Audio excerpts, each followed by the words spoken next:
kita mulai live malam hari ini. Saya akan pin info event tanggal 20 Oktober jam 7 sore di Mvestart. Daftarnya di emvest.id _live. emvest.id _live.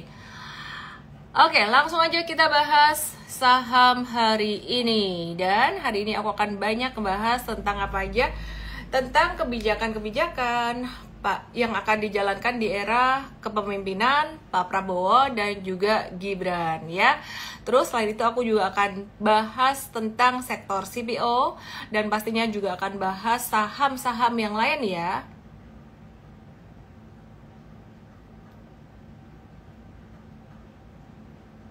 Yang di tok-tok ngeheng. Bentar aku nyalain dulu yang di tok-tok. Aku akan bahas saham-saham lainnya juga.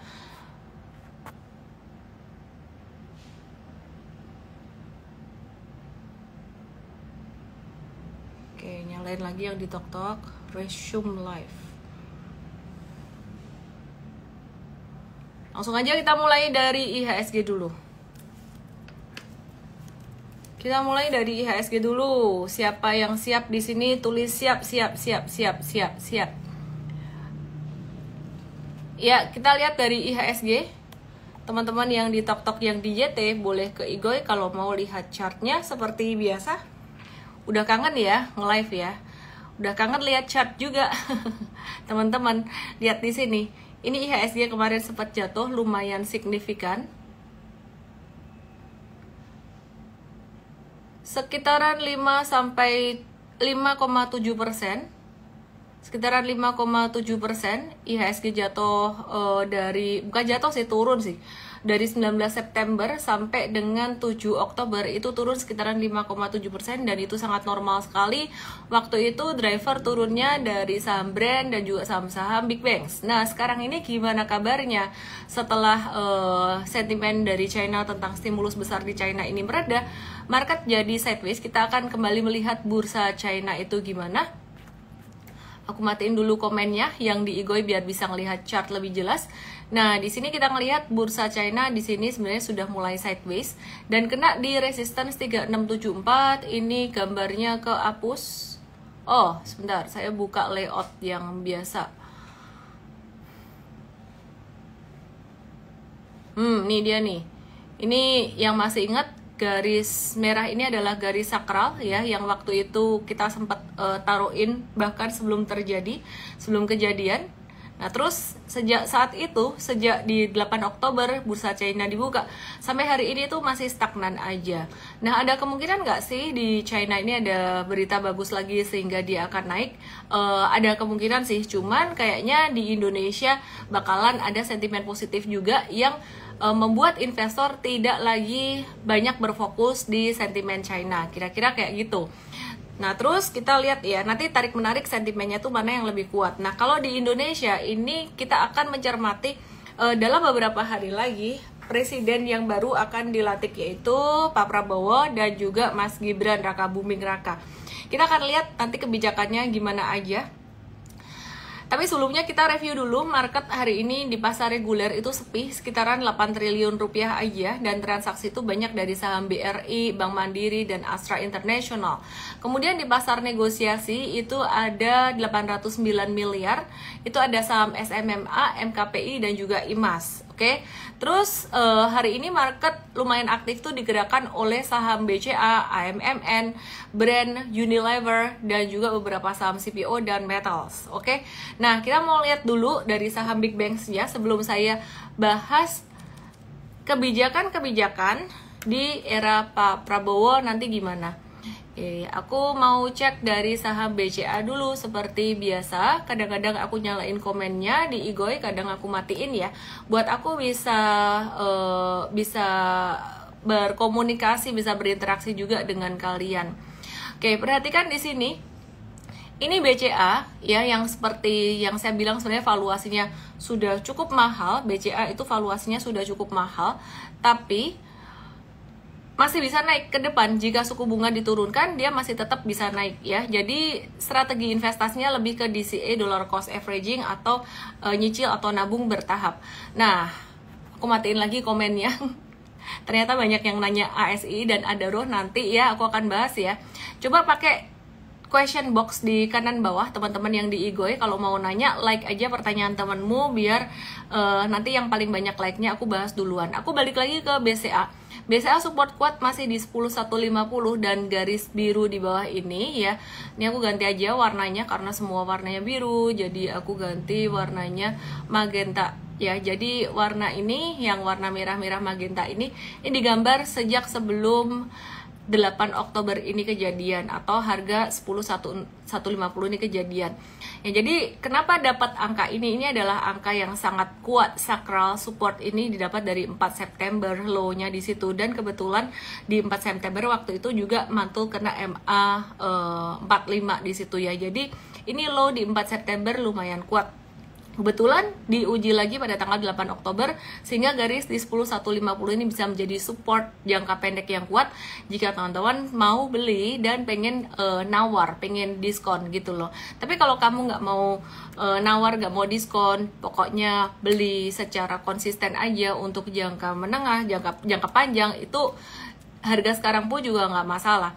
Nah, BMRI valuasinya tinggi, tapi sekali lagi tolong dipahami di sini banyak orang yang ngikut live aku ini masih pemula, ada yang polos-polos ya. Jadi kalau saya bilang valuasinya tinggi itu bukan berarti tidak bisa naik, tapi kita lebih mengukur resikonya. Jadi kalau kita perhatiin bicara tentang valuasi, semakin tinggi valuasi, semakin tinggi di atas harga wajar, itu pastinya margin of safety-nya tuh juga semakin kurang oke ya.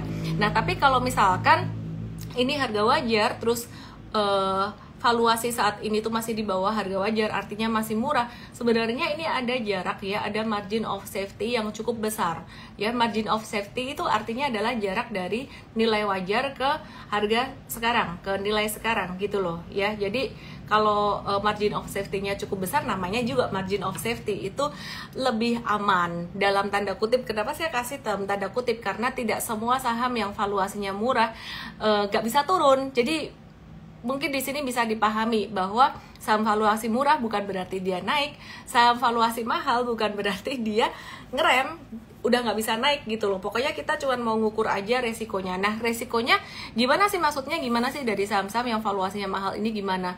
Investor gede itu cenderung profit taking. Kalau valuasinya tinggi, mereka cenderung profit taking.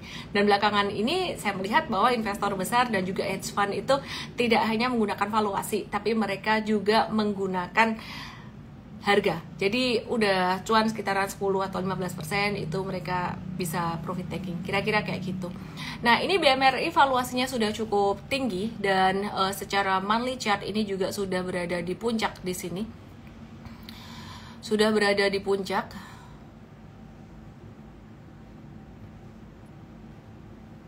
Udah di puncak banget, udah naik 300% sejak pandemi. Banyak yang bilang kok pandemi sih. Iyalah, bottomnya di sini waktu crash kemarin di pandemi. Intinya aku cuman masih mau ngingetin bahwa BMRI ini juga secara teknikal masih bisa sideways, masih akan ada potensi sideways-nya. Jadi sideways correction supportnya di area berapa? Terdekat sih di 6.800. Nah, di bawah itu akan ada support sekitaran 6.600. Di 6.600 tepatnya di sini, ini merupakan area support yang cukup kuat untuk BMRI, bahkan sangat kuat karena di sini ada MA 200 dan MA 100-nya. Kesimpulannya, kalau kamu mau investing di BMRI, sebenarnya sih buat aku ya sama-sama mahalnya BMRI sama BBCA. Aku lebih memilih BBCA sih. Gitu. Karena nanti BCA itu ya, ini satu hal yang mungkin penting untuk diperhatikan ya. Jika presiden kita ganti Pak Prabowo, terus BMRI, BRI, BNI ini kan termasuk BUMN ya. Nah, kita nggak tahu apakah direksinya juga akan diganti atau enggak. Tapi kalau BCA dalam tanda kutip itu aman dari faktor ketidakpastian itu. Nah, jadi kalau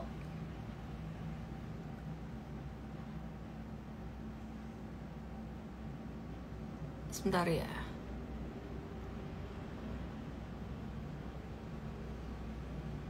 Oke. Jadi kalau kalian mau yang lebih ada kepastian, dalam tanda kutip kepastian ya, untuk kebijakan ke depan dari perbankan itu BCA pastinya lebih ada kepastian lah dibandingkan dengan emiten-emiten perbankan yang Himbara atau BUMN dengan adanya penggantian presiden ini.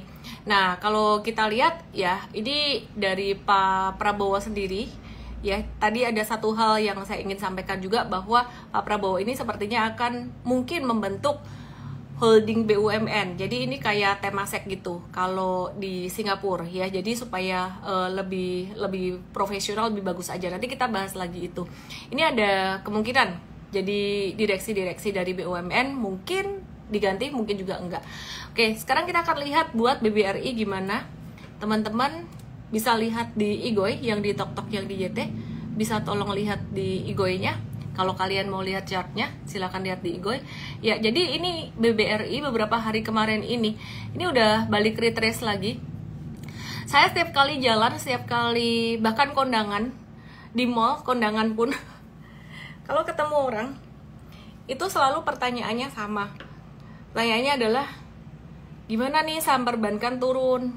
Gimana nih, masih bagus nggak? Pertanyaan selalu sama dan jawaban saya selalu sama juga sebenarnya. Tinggal nonton live saya aja sih.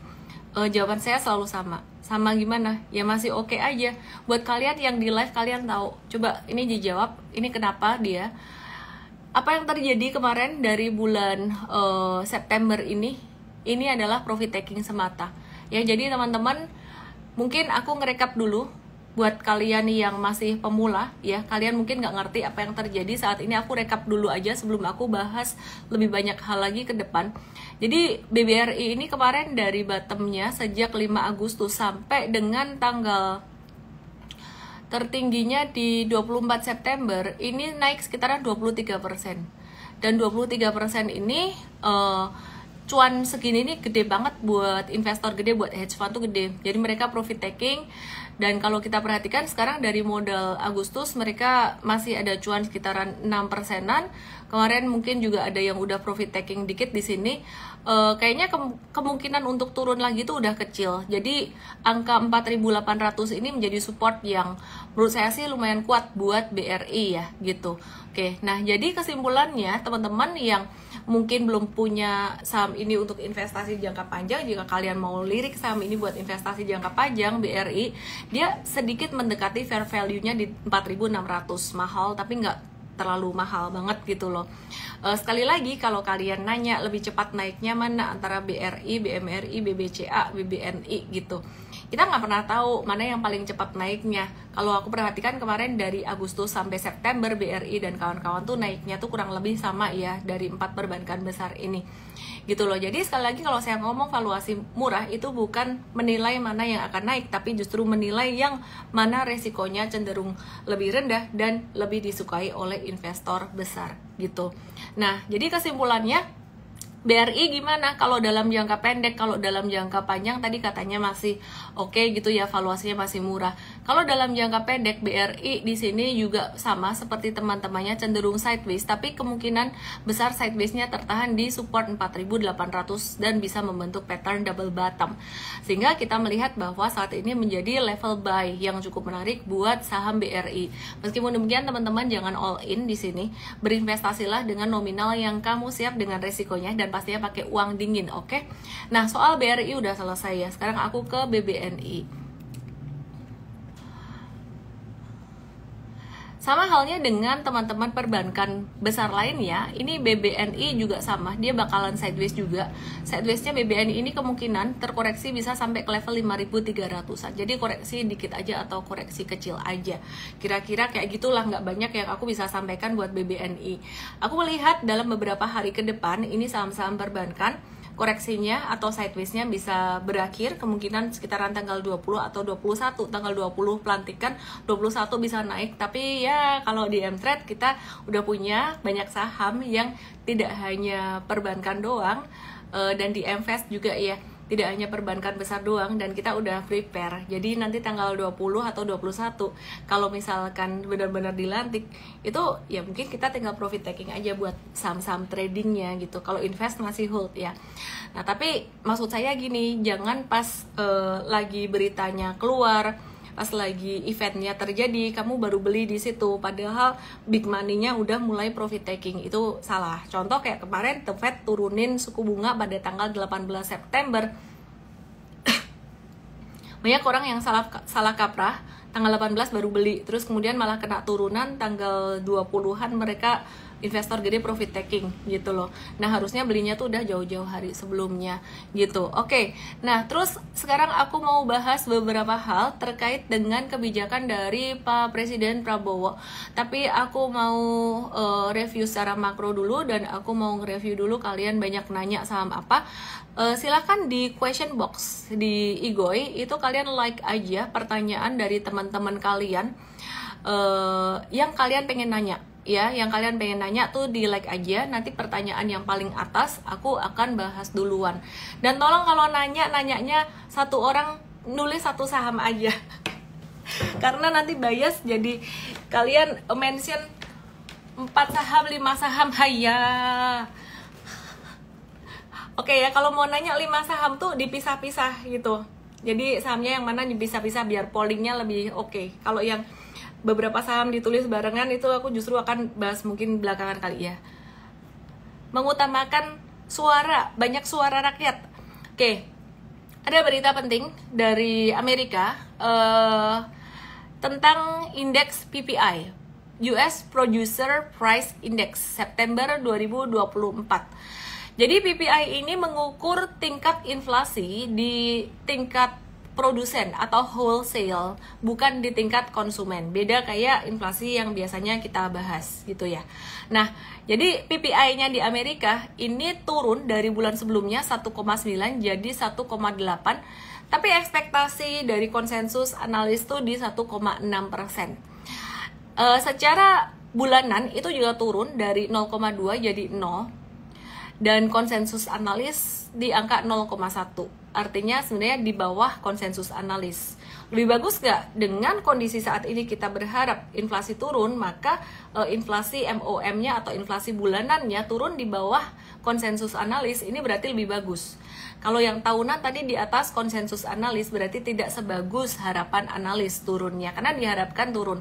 Jadi terus core PPI secara tahunan itu turun dari naik dari 2,6 jadi 2,8 ya. Jadi kalau konsensus berharapnya di angka 2,7, jadi lebih tinggi.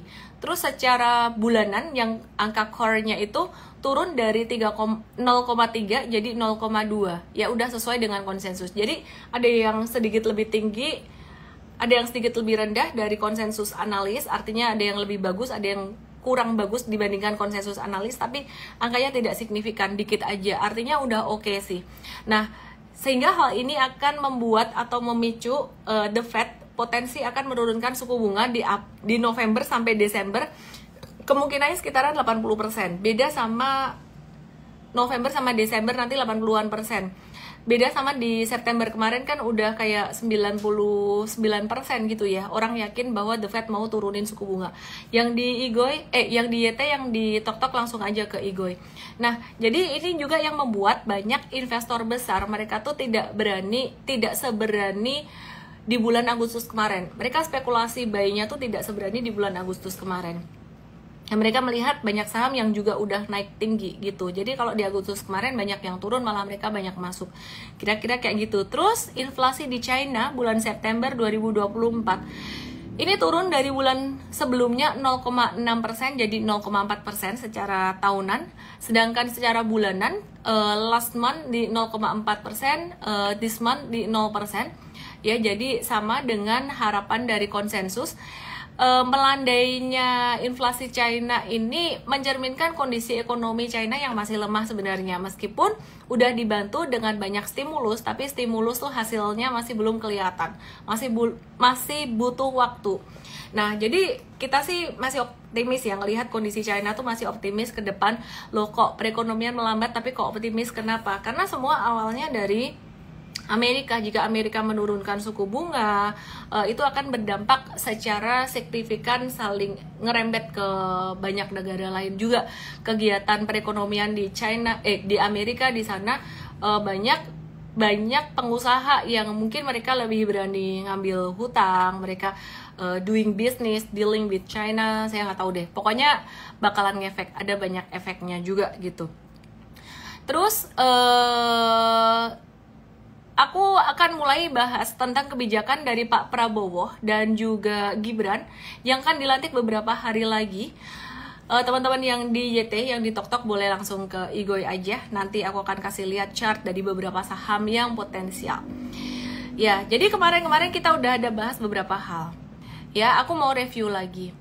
Akan ada program 3 juta rumah oleh Pak Prabowo dan Gibran.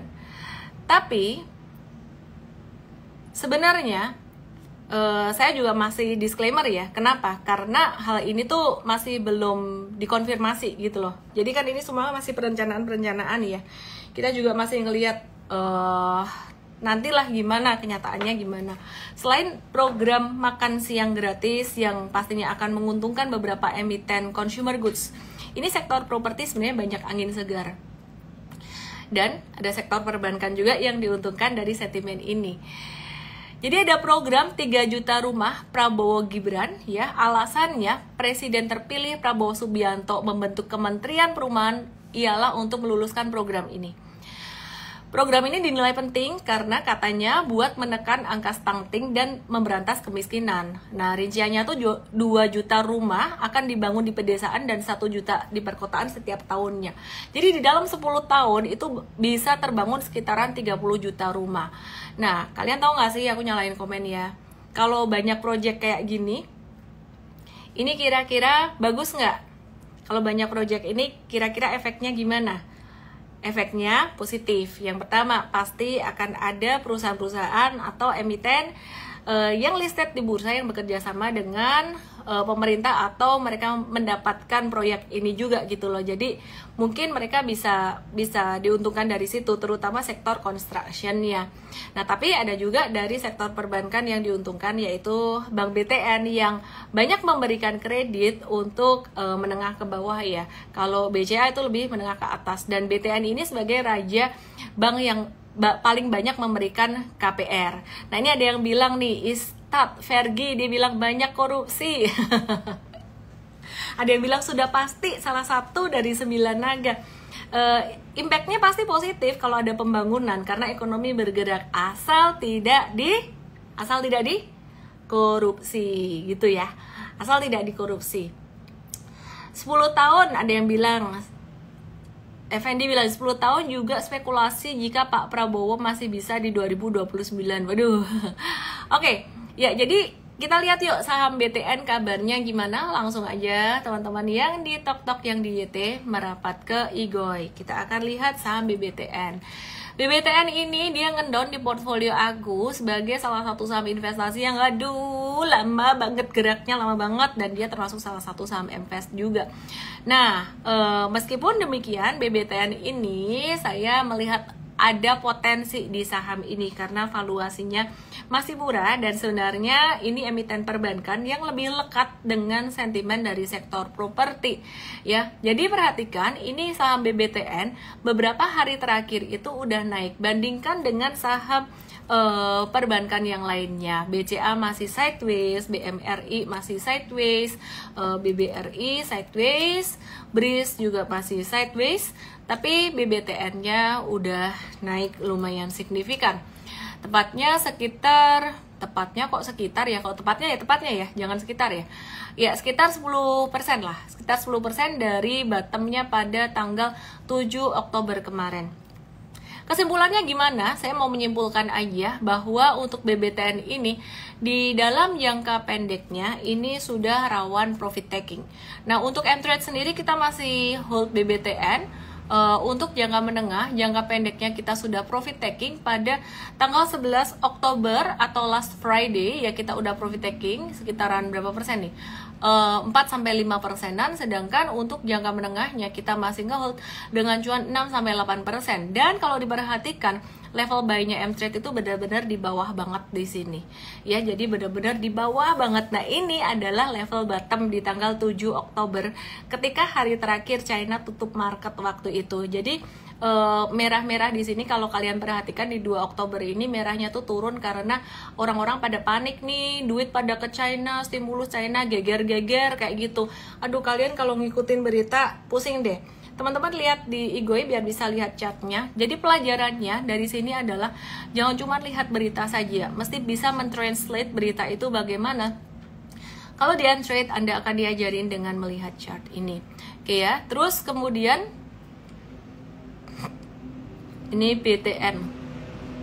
Dalam jangka pendek kesimpulannya BTN udah rawan profit taking, jangan dikejar gengs. Tapi kalau dalam jangka menengah panjang masih boleh ditunggu koreksi atau ditunggu retracement-nya. Masih boleh ditunggu retracement-nya sekitaran level 1400-an atau 1415 saat ini. Di level 1430 juga masih boleh ya. Jadi untuk jangka menengah panjang buat yang masih mencari untuk portfolio investasi ini sebenarnya masih menarik. Disclaimer buat kalian yang mau beli saham buat investasi jangka panjang, jangan all in dan kalian mesti harus belajar dulu.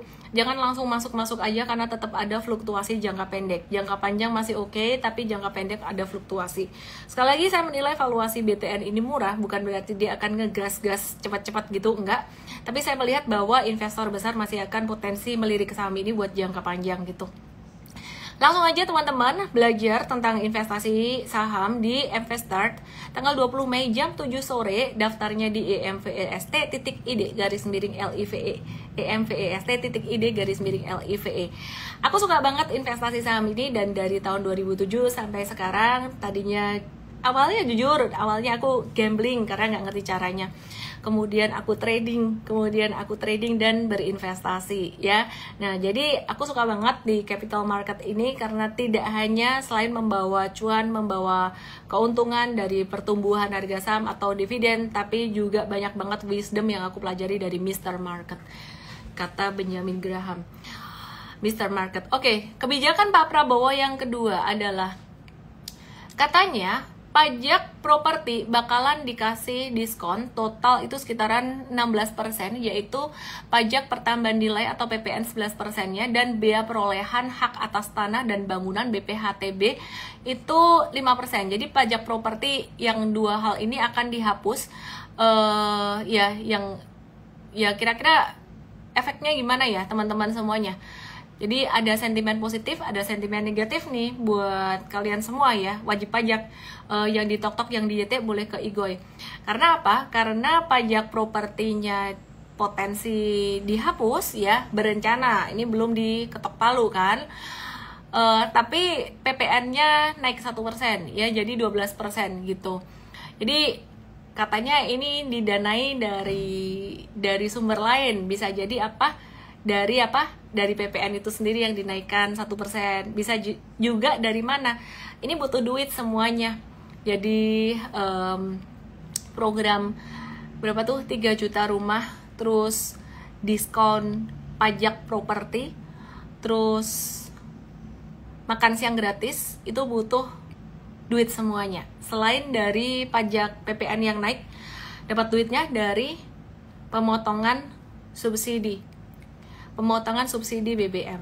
Dan kalau ada pemotongan subsidi ini impactnya positif ke sektor yang ngejual BBM atau ngejual oil and gas ini ya, swasta. Nah, kalian mau tahu nggak emitennya apa? Nanti aku akan bahas ya. Oke ya. Nah, tapi aku bahas dulu nih saham-saham dari sektor properti. Oke ya. Construction salah satunya yang diuntungkan, ini kata Novli. Menarik. Untuk apa bangun?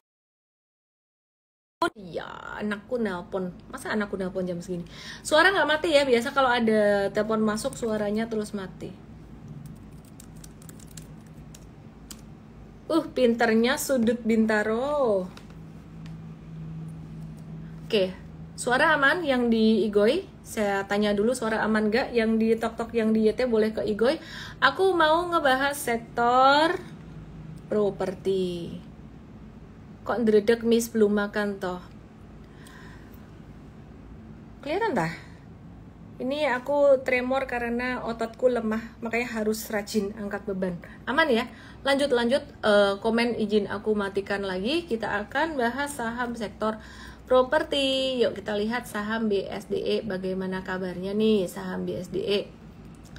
Ya, jadi BSDE ini perhatikan di sini.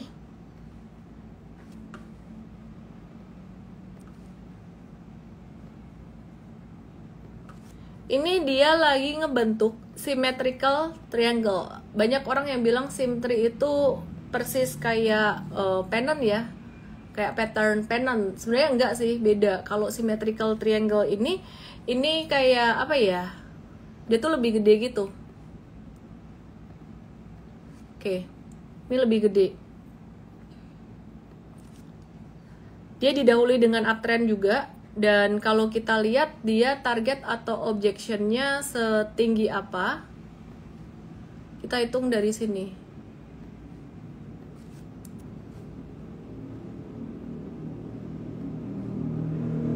Dari aku gambar ulang ya.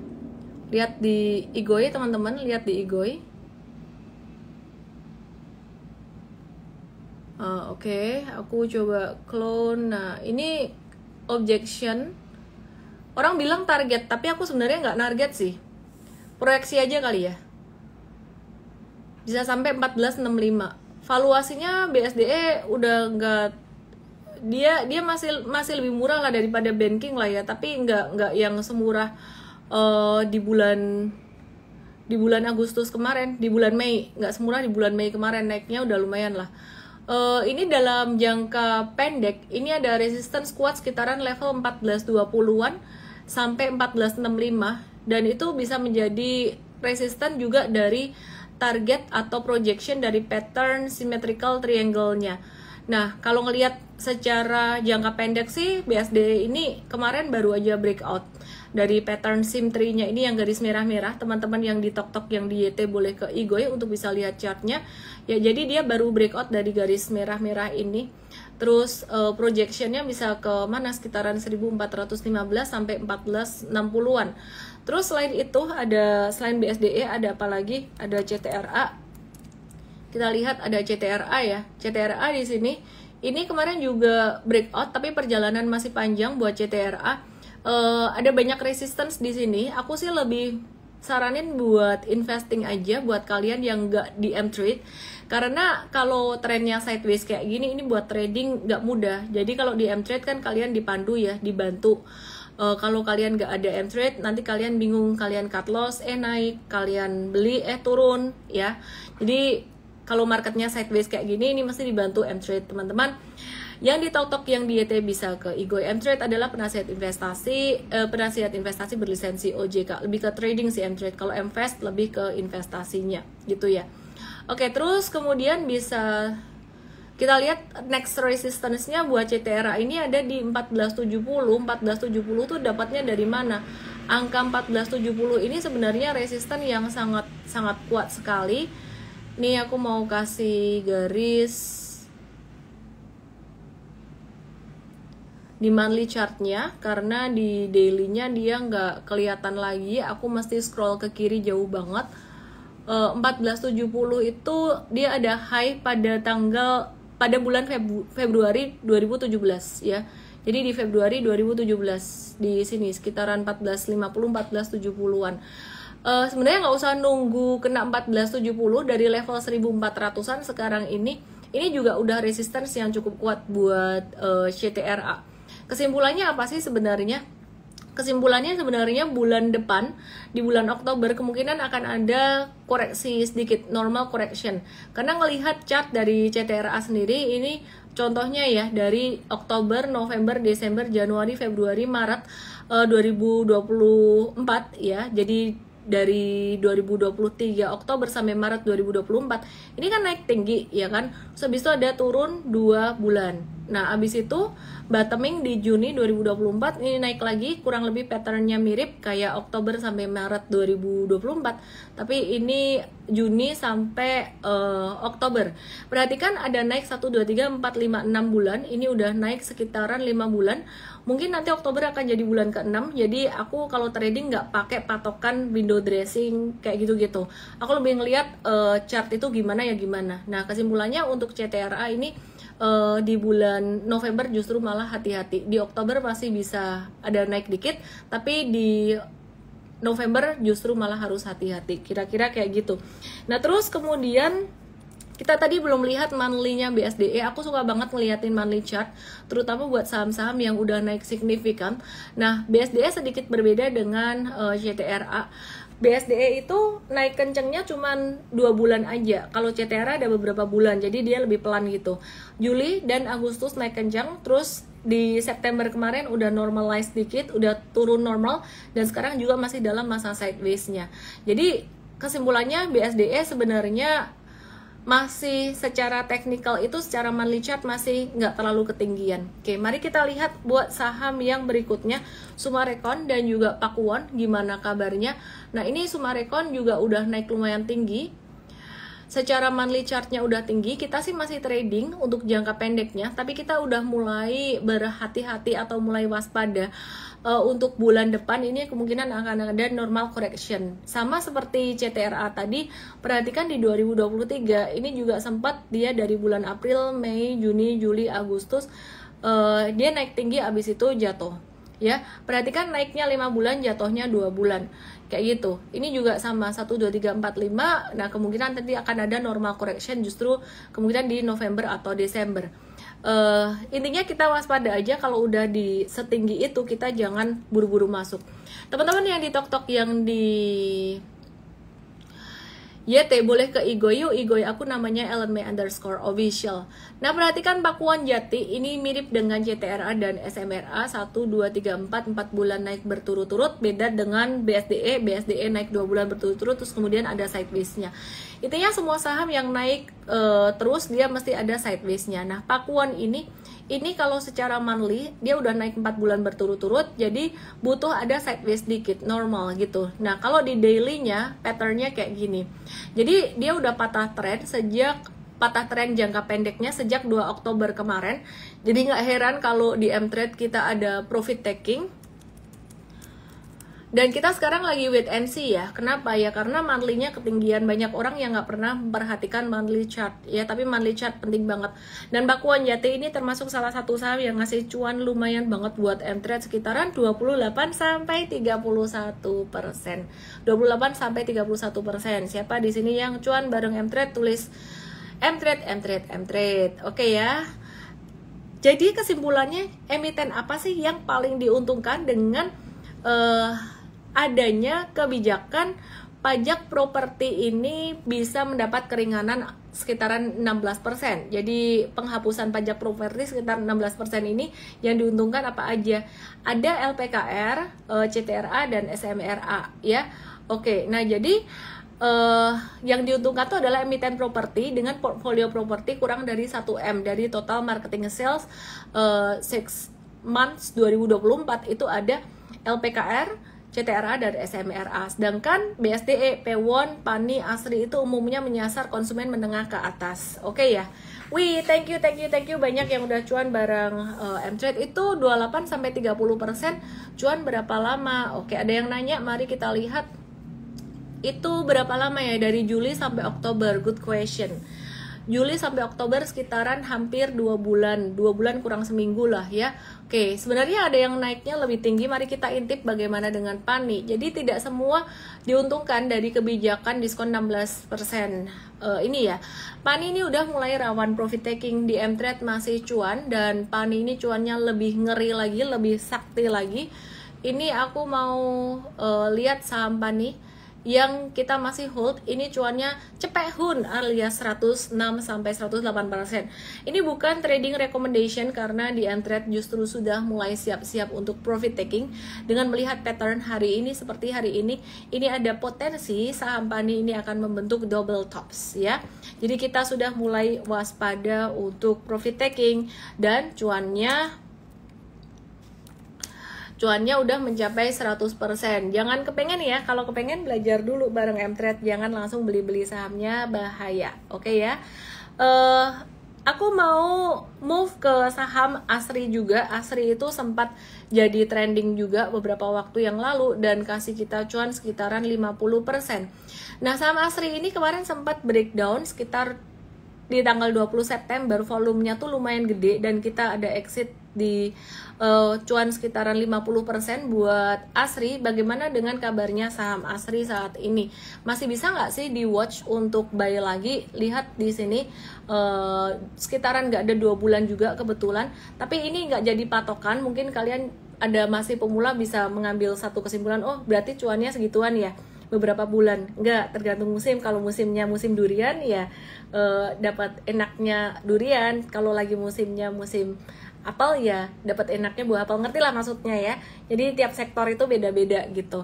Oke, teman-teman yang di TokTok yang di YT boleh ke Igoi untuk melihat chart dari saham-saham yang saya sedang bahas. Oke ya, ASRI tanggal 11 Oktober Jumat kemarin ini kembali naik signifikan.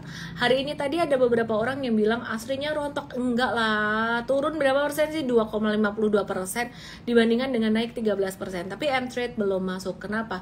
Karena kita lagi masih wait and see dulu. ASRI saat ini sedang dalam pembentukan masa sideways-nya. Sejak dia breakdown dari harga 226 ya, sedang dalam pembentukan masa sideways. Jadi kita lihat dulu aja pattern-nya dia kayak gimana. Kira-kira kayak gitu. Oke, aku pengen bahas saham apa lagi ya, sebentar ya.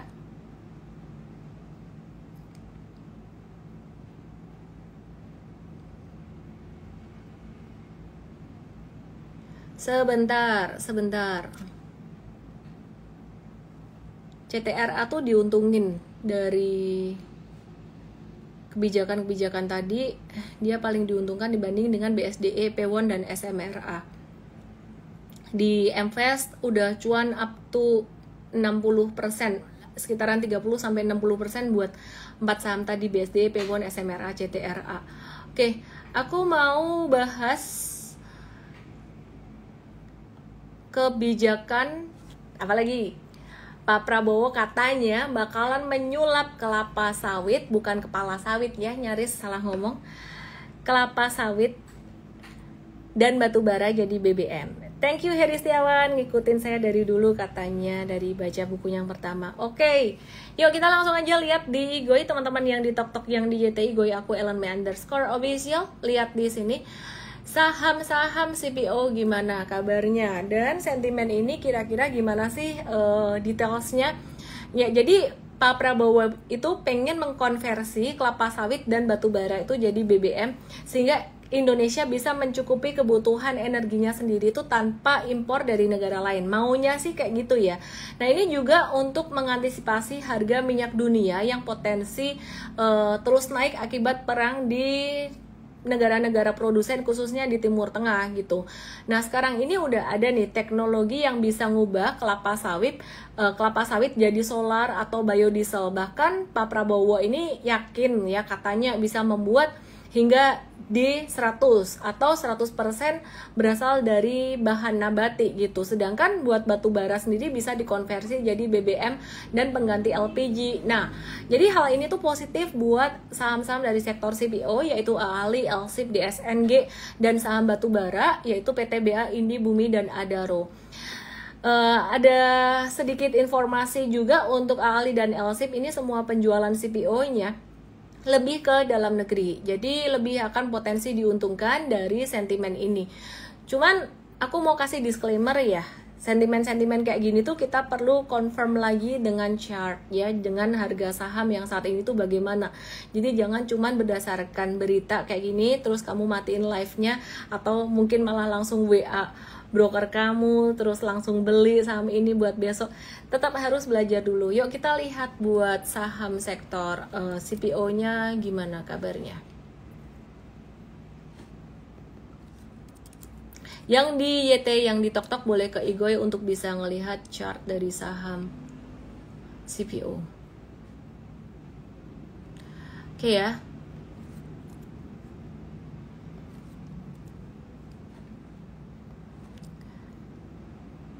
Ini AALI. AALI ini dia geraknya slow melo-melo. Dia geraknya pelan-pelan, alon-alon. Kita udah trading beberapa kali AALI. Dan ini adalah yang kesekian kalinya. Tadi kita trading buy karena dia breakout dan volume transaksinya lumayan gede. Kalau buy on weakness gak perlu volume, justru malah sepi-sepi kita buy on weakness ya. Nah ini Ali naik dengan volume transaksi besar. Meskipun demikian, melihat historikalnya saham ini, gerakan harga sahamnya tuh cenderung pelan-pelan gitu loh. Jadi nggak bisa diharap kayak dia mesti naik cepat. Dalam jangka pendek dia bisa menuju ke level 7000. Kita lihat monthly chartnya gimana.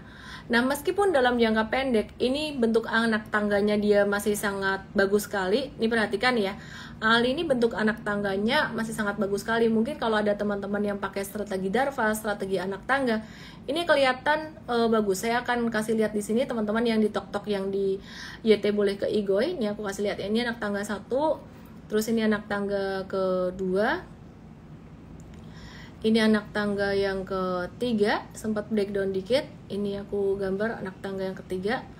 Terus ini yang keempat. Dan kalau kalian perhatikan, sekarang ini sudah memasuki anak tangga yang kelima ya. Jadi hari ini ada sedikit breakout dari level 6775. Tapi kalau kalian pakai ekor atau pakai tail, ini sebenarnya belum terjadi breakout ya. Jadi tailnya tuh tertinggi di angka 6700. Yang di tok-tok yang di YT boleh ke Igoy. Nah buat yang pakai strategi Darva mungkin seneng nih, wih ini anak tangga terus, anak tangga terus. Cuman di M-Trade justru kita malah berhati-hati untuk tradingnya. Ali ini kita trading, kita akan cepat profit takingnya ya, baik jangka pendek maupun jangka menengahnya kita akan cepat untuk profit taking. Ini yang jangka menengah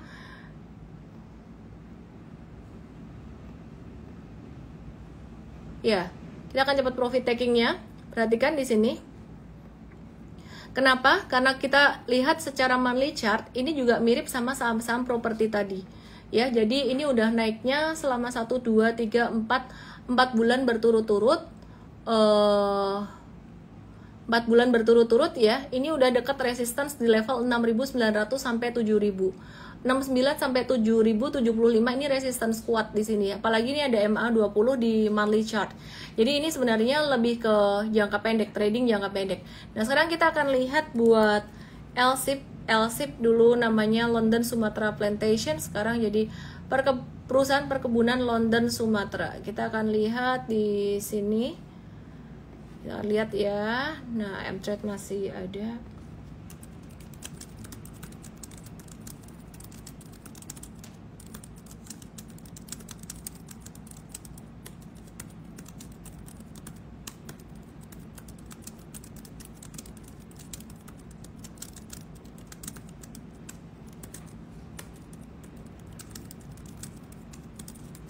Oke, LSIP ini M-Trade udah review buy sejak tanggal 5 September ya. Kalian perhatiin di sini hari ini ada percepatan tren. Jangan dikejar. Jadi banyak orang yang berpikir bahwa wah ini kalau ada sentimen positif dihajar. Jangan dikejar, biarin sideways dulu aja.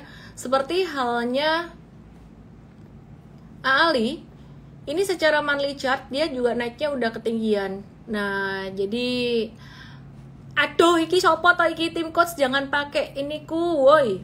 Jangan pakai trading view ku. Ngoceh juga nih saya. Tahu saya lagi live kok dipakai. Ngerjain saya ya. Nih, perhatikan. Ini 1 2 3 4 ya. 4 bulan berturut-turut dia naik tinggi nih. Nah, this month masih candlenya masih naik tinggi sekitaran 13%. Cuman kita mewaspadai justru di bulan November, Desember. Nah, aku mewaspadainya justru setelah The Fed turunin suku bunga lagi, kemungkinan tuh di tanggal sekitaran 7 November. Itu justru malah saham-saham bisa turun karena aku lihat di sini juga udah banyak yang naik. Jadi kalau kalian bilang saham nggak ada yang naik pada saat Big Bang turun itu sebenarnya salah gitu. Jadi ada banyak saham yang naik dari berbagai sektor, cuman ganti-gantian aja. Ini sektor CPO-nya udah naik lumayan signifikan, jadi ada berita kayak gitu, hati-hati aja. Kemarin dan hari ini ada breakout, buat ngehold aja sih yang udah ada mulai rawan profit taking. Jadi aku mulai mewaspadai profit taking di sekitar 1160-an. Di area-area sekarang ini 1160 sampai 1200-an tuh mulai rawan profit taking. Nah, M-Trade udah ada saham LSIP ini. M-Trade udah ada saham LSIP ini cuan 23 sampai 24%. Jadi just hold aja buat teman-teman yang ada di M-Trade. Masih bisa naik sih, masih bisa naik. Teman-teman kalau mau beli buat jangka pendek nunggu retracement aja. Oke, satu saham lagi yang komen aku nyalain kali ini. Kalian sendiri yang nulis sentimennya ya buat saham TINS. Jadi untuk saham TINS ini kayaknya juga bakalan bagus di era Pak Prabowo, tapi aku justru curiga nanti pas Pak Prabowo dilantik malah terjadi sell on news. Ya. Jadi di sini ya sentimennya kalian yang tulis aja sendiri. Kalau aku kasih lihat secara chartnya aja di M-Trade ini kayak gini. Udah naik kok, masih dikasih lihat, karena kalau dia pas turun retracement ini bagus buat di watch. Jadi kalian mesti watch dia. 34 sampai 37% cuannya, ini bisa multi bagger. Tapi M-Trade udah review buy-nya udah lama ya, 23 September ya. Ya, jadi 23 September udah sekitaran berapa tadi? 34 sampai 37%. Oke, 34 sampai 37%. Sentimennya kalian tulis sendiri aja deh. Tadi pagi udah saya bahas di morning briefing M-Trade ya. Oke. Terus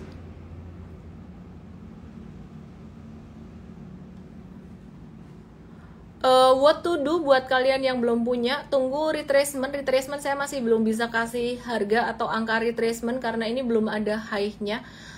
Tapi kemungkinan sekitaran level, kalau besok ngegas lagi ya berarti aku pasang Fibonacci-nya di atas. Sekitaran level 1300 lah. Sekitaran 1245 atau 1300.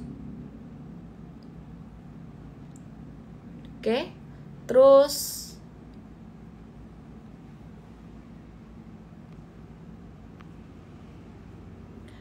banyak banget yang nanya ASIC kenapa kemarin gak nongol di Cuantastic. Lah Coach Hanin udah bahas dengan sangat bagus sekali. Udah tidak memerlukan saya. Oke. Aku mau bahas ASI ya. Miss Indo darurat judul. Ada emiten yang diuntungkan gak kira-kira? Hah? Dirugikan iya. Kalau diuntungkan gak? Ini pada penasaran dengan ASI. Yuk kita lihat ASI yuk.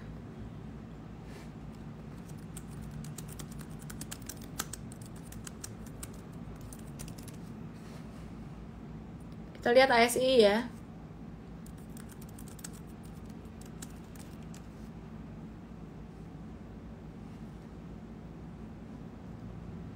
Zoom out. Siapa punya ASI di sini?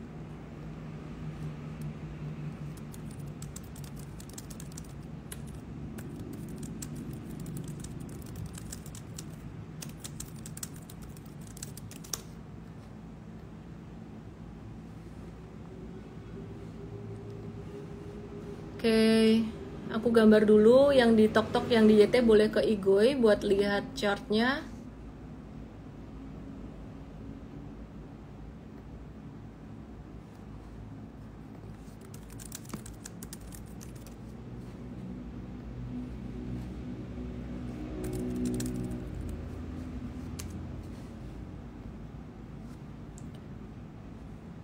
Ya, aku tarik lagi di belakang sebelumnya. Ini kan garis merah 2. Ini downtrend line ya. Di atas nih downtrend line, yang di bawah ini cuman channeling line aja, ngebatasin aja. Terus dia udah breakout dari 8 Agustus kemarin. Hari ini jatuh tuh sebenarnya karena abis come dead sih, abis bagi dividen sih. Jadi normal aja. Turunnya normal aja. Ini sekitar berapa persen dari harga kemarin ya? 2,94%.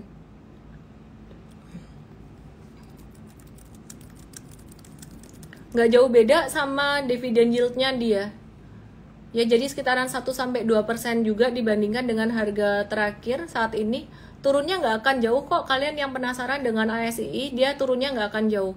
Turunnya paling cuman sekitar level 4.880-an aja. Kan dia dividen per share-nya 88 per lembar saham. Hitung aja 88 dari harga sekarang ini nggak jauh. Jadi tenang aja sih, it's just normal. Nggak usah takut buat investasi jangka panjang, masih oke. Asing masih suka dia. SMGR gimana kabarnya? Ada yang punya SMGR? Ada penasaran dengan SMGR? SMGR itu dia udah breakout dari tanggal 3 Oktober kemarin, dan kemarin di 11 Oktober naik kencang. Terus hari ini turun 3,94%. Kalau diperhatikan turunnya dibandingin kemarin masih oke sih, belum ada breakdown. Di level 4060 supportnya, di bawah 4060 ini baru breakdown. Mungkin batasin risiko sekitaran 3980 atau 4000-an ya. Nah, hari ini jatuh volumenya agak gede, tapi tetap aja dia masih nggak breakdown sih. Oke, kita akan lihat M-Trade. Udah profit taking. Oh iya, jangka pendek 3-4%, M-Trade udah profit taking. Jangka pendek SMGR, tapi jangka menengahnya kita masih nge-hold. Nah, terus kita mau lihat INTP dan INKP bagaimana. Mari kita lihat INTP. INTP-nya hari ini naik normal-normal aja, jadi masih normal aja. SMGR-nya koreksi. Aku move ke saham yang lain ya, aku random move saham yang lain. IC sama SMGR kok jatuh lagi, parah lagi mereka ya. Masa saham nggak boleh naik turun? Boleh lah ya, normal-normal aja, itu masih turunnya normal. Antam dan Tins gimana? Ogut nanya. Tins aku udah bahas tadi. Antam juga masih hold aja, M-Trade juga masih nge-hold, tapi jangan buy lagi.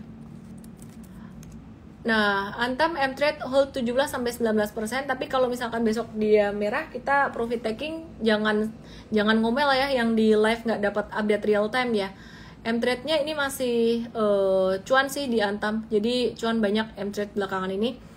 Terus jangan beli dulu, yang belum punya wait and see dulu. Terus PTBA, ini banyak yang nanya juga. PTBA 105 likes. Oke, aku mau bahas PTBA.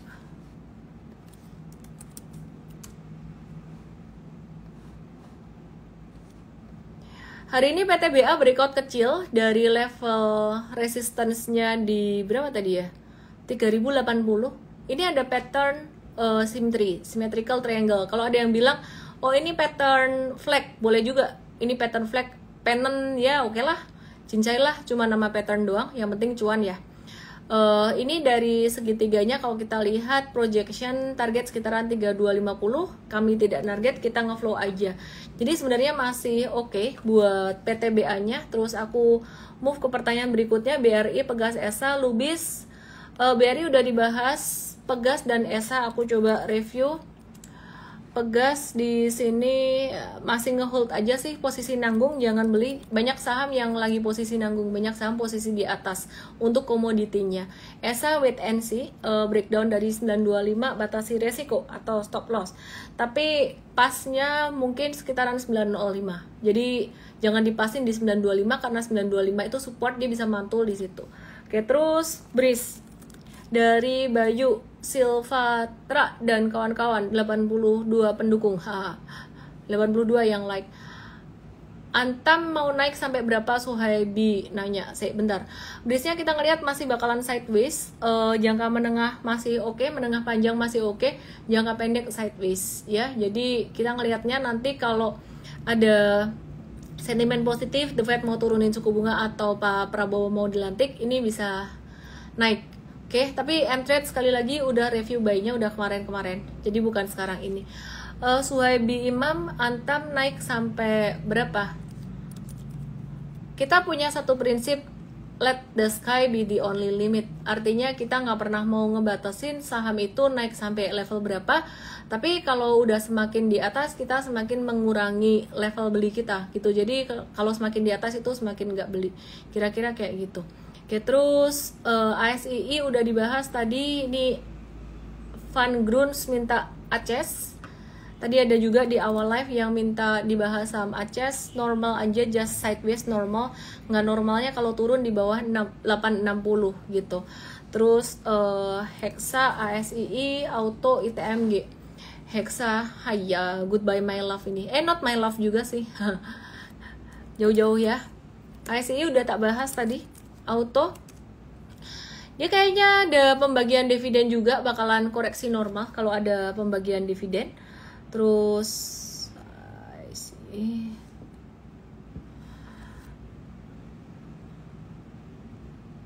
ASI banyak banget. Min Wirawan, ASI aku udah bahas tadi, itu turun normal doang.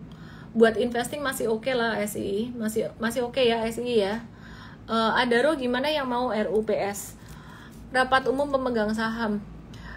Patternnya sih ascending triangle, cuman ascending triangle ini monthly chartnya udah tinggi banget, jadi aku memilih untuk waspada. Dan teman-teman yang baru mulai investasi saham, mulai belajar saham, langsung aja belajar di Investart tanggal 20 Oktober jam 7 sore. Di situ akan diajarin strategi investasi ala saya, Muhammad minta Medco.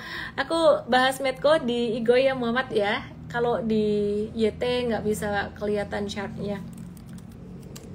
Medco ini hari ini tadi breakdown, tapi volumenya kecil ya, jadi kita masih watch ulang untuk Medco, kemungkinan level 1295, level 1300-an untuk buy on weakness-nya ya, jadi kita masih wait and see dulu gitu. Teman-teman yang baru mau mulai belajar saham, saya sarankan ke Investart. Investart itu webinar 2 jam, belajar investasi saham, strategi ala Warren Buffett, Charlie Munger, dan Philip Fisher ya, jadi Value Investing in Growth Company. Itu tanggal 20 Oktober jam 7 sore hari Minggu. Daftarnya, acara ini daftarnya di emvest.id/LIVE. Semoga bisa bermanfaat.